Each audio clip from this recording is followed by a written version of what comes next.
নমস্কাৰ বন্ধুসকল, আকৌ স্বাগতম জনাইছোঁ অৰিজিনেক্স চেনেলটোলৈ। বন্ধুসকল, আজি প্ৰশ্ন থাকিব শাসন প্ৰণালী আৰু ভাৰতীয় সংবিধান। ইয়াৰ ওপৰত মই বহুকেইটা ভিডিঅ' বনাইছোঁ। যদি আপুনি চোৱা নাই, মই ডিছক্ৰিপশ্যন বক্সত দি দিম, আপুনি তাৰ পৰা চাই ল'ব পাৰিব। আজি প্ৰশ্ন থাকিব 11টা, লগতে উত্তৰ থাকিব।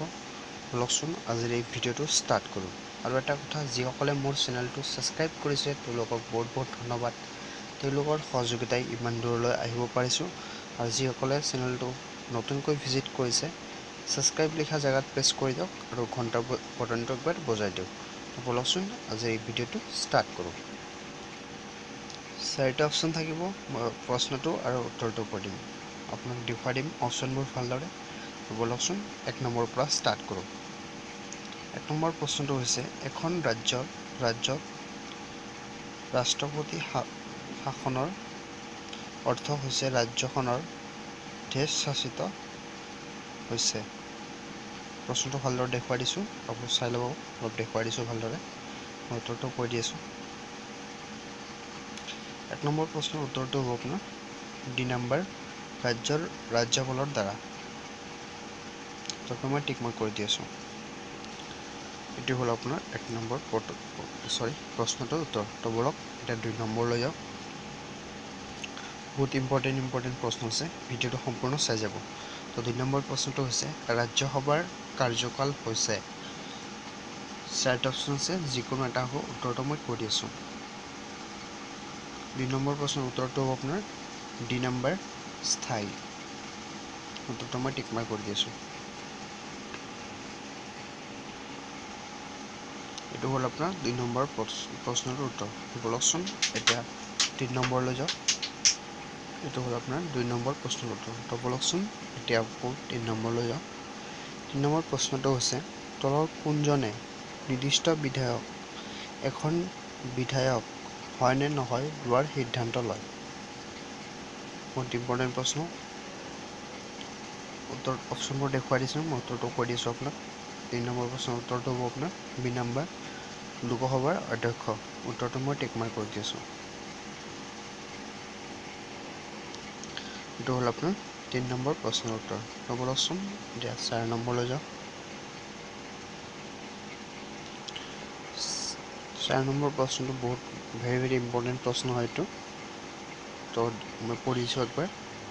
4 নম্বৰ প্ৰশ্নটো হৈছে, ভাৰতৰ সংবিধানৰ মতে সৰ্বোচ্চ আৰু অন্তিম ন্যায়পালিকা কোনটো। বহুত ইম্পৰ্টেণ্ট প্ৰশ্ন হয় এইটো। প্ৰশ্নটো কৈ দিছোঁ, ভাৰতৰ সংবিধানৰ মতে সৰ্বোচ্চ আৰু অন্তিম ন্যায়পালিকা কোনটো। 4টা অপশ্যন আছে, উত্তৰটো মই কৈ দি আছোঁ। 4 নম্বৰ প্ৰশ্নৰ উত্তৰটো হ'ব আপোনাৰ চি নম্বৰ, উচ্চতম ন্যায়ালয়। উত্তৰটো মই টিক মাৰ্ক কৰি দি আছোঁ। এইটো হ'ল আপোনাৰ 4 নম্বৰ প্ৰশ্নৰ উত্তৰ। তো বলকচোন 5 নম্বৰলৈ যায়। ভিডিঅ'টো ভাল লাগিলে নিশ্চয় লাইক কৰিব আৰু চেনেলটো নতুনকৈ ভিজিট কৰি ছাবস্ক্ৰাইব লিখা জেগাত প্ৰেছ কৰক আৰু ঘণ্টা বটনটো একবাৰ বজাই দিয়ক। এয়া আহি গ'লো আপোনাৰ 5 নম্বৰ প্ৰশ্নলৈ। 5 নম্বৰ প্ৰশ্নটো হৈছে, তলৰ কোনটো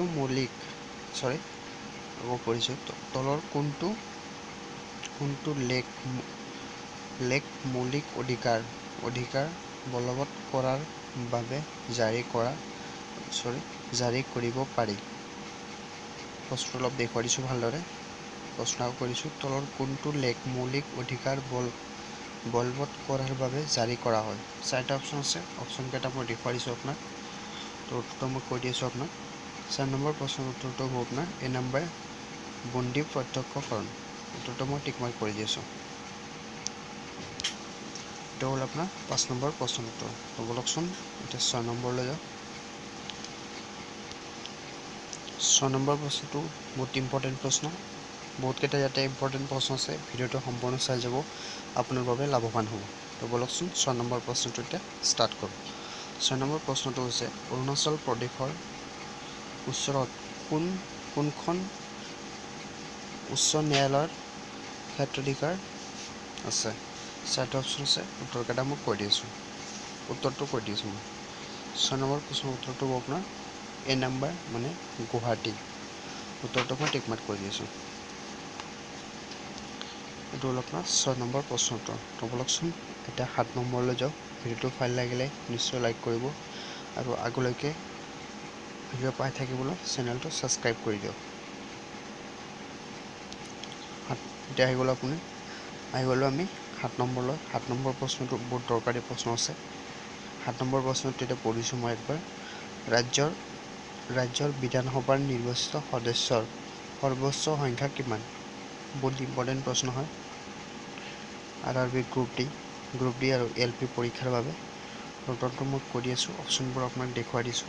8 নম্বৰ প্ৰশ্নৰ উত্তৰটো হ'ব আপোনাৰ ডি নাম্বাৰ মানে 500। এইটো হ'ল আপোনাৰ 7 নম্বৰ প্ৰশ্নৰ উত্তৰ। তো বলকচোন এতিয়া 8 নম্বৰলৈ যাওঁ।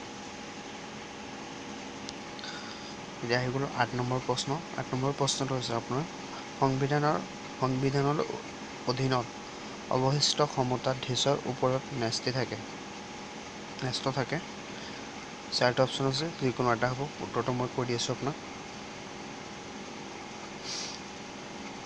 8 নম্বৰ প্ৰশ্নৰ উত্তৰটো হ'ব আপোনাৰ চি নাম্বাৰটো কেন্দ্ৰীয় চৰকাৰ। উত্তৰটো মই টিক মাৰ্ক কৰি দি আছোঁ। এইটো হ'ল আপোনাৰ 8 নম্বৰ প্ৰশ্নৰ উত্তৰ। তো বলক লাষ্ট মাত্ৰ 3টাহে প্ৰশ্ন আছে। ভিডিঅ'টো সম্পূৰ্ণ চাই যাব, আপোনাৰ বাবে লাভৱান হ'ব। এতিয়া আমি আহি পালোঁ 9 নম্বৰলৈ। 9 নম্বৰ প্ৰশ্নটো হৈছে আপোনাৰ তলৰ কোনখন ৰাজ্য চৰকাৰৰ ভাষা ইংৰাজী? বহুত ভেৰি ইম্পৰ্টেণ্ট প্ৰশ্ন হয়। ভিডিঅ'টো সম্পূৰ্ণ চাই যাব। লাষ্ট মাত্ৰ 2টাহে প্ৰশ্ন আছে। তো উত্তৰটো মই কৈ দি আছোঁ। তলৰ কোনখন ৰাজ্যৰ চৰকাৰী ভাষা ইংৰাজী? উত্তৰটো মই কৈ দি আছোঁ। 9 নম্বৰ প্ৰশ্নটোৰ উত্তৰটো হ'ব আপোনাৰ বি নাম্বাৰ নাগালেণ্ডৰ হয়। নাগালেণ্ড চৰকাৰী ভাষা হয় ইংৰাজী। উত্তৰটো মই টিক মাৰ্ক কৰি দি আছোঁ।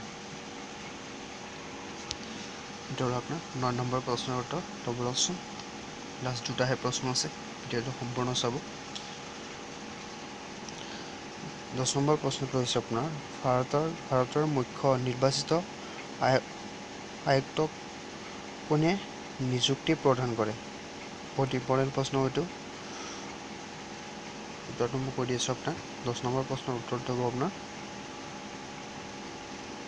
এ নম্বৰ মানে ৰাষ্ট্ৰপতিয়ে কৰে। উত্তৰটো মই টিক মাৰ্ক কৰি দি আছোঁ। এইটো হ'ল আপোনাৰ 10 নম্বৰ প্ৰশ্নৰ উত্তৰ। তো বলকচোন এতিয়া 11 নম্বৰলৈ যাওক।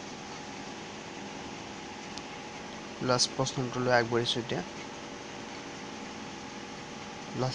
11 নম্বৰ প্ৰশ্নটো হৈছে আপোনাৰ পঞ্চায়তী ৰাজ্য অনুষ্ঠানৰ সৰ্বোচ্চ আয়ৰ উৎস হৈছে এটা খালী ঠাই আছে। আপুনি ইয়াতে লিখিব নালাগে, আপুনি জাষ্ট টিক মাৰ্ক কৰিব লাগিব পৰীক্ষাত। উত্তৰটো মই কৈ আজিৰ এই ভিডিঅ'টো সামৰণি মাৰিছোঁ। আৰু যিসকলে মোৰ চেনেলটো ছাবস্ক্ৰাইব কৰিছে তেওঁলোকক বহুত ধন্যবাদ। আৰু যিসকলে কৰা নাই, ছাবস্ক্ৰাইব লিখা জেগাত প্ৰেছ কৰি দিয়ক আৰু ঘণ্টা পৰ্যন্ত বজাই দিয়ক সদায় এনেধৰণৰ ভিডিঅ' পাই থাকিবলৈ। আৰু ভিডিঅ'টো ভাল লাগিলে নিশ্চয় লাইক কৰিব। আৰু যিসকলে RRB গ্ৰুপ ডি আৰু LPত এপ্লাই কৰিছে সেই বন্ধুসকলৰ লগত ভিডিঅ'টো শ্বেয়াৰ কৰিব পাৰে। তো উত্তৰটো কৈ আজিৰ এই ভিডিঅ'টো সামৰণি মাৰিছোঁ। উত্তৰটো হ'ব আপোনাৰ চি নাম্বাৰ মানে চৰকাৰী অনুদান। উত্তৰটো মই টিক মাৰ্ক কৰি দি আছোঁ। এইটো হ'ল আপোনাৰ 11 নম্বৰ প্ৰশ্নৰ উত্তৰ। তো আজিলৈকে থেংক ইউ ফৰ ৱাচিং মাই ভিডিঅ'। আৰু ভিডিঅ'টো ভাল লাগিলে নিশ্চয় লাইক কৰিব। লাইক কৰা সম্পূৰ্ণ বিনামূলীয়া হয়। তো আজিলৈকে যদি চেনেলটো ছাবস্ক্ৰাইব কৰা নাই ছাবস্ক্ৰাইব কৰি লওক চেনেলটো। থেংক ইউ ফৰ ৱাচিং মাই ভিডিঅ' ওৱান্স এগেইন।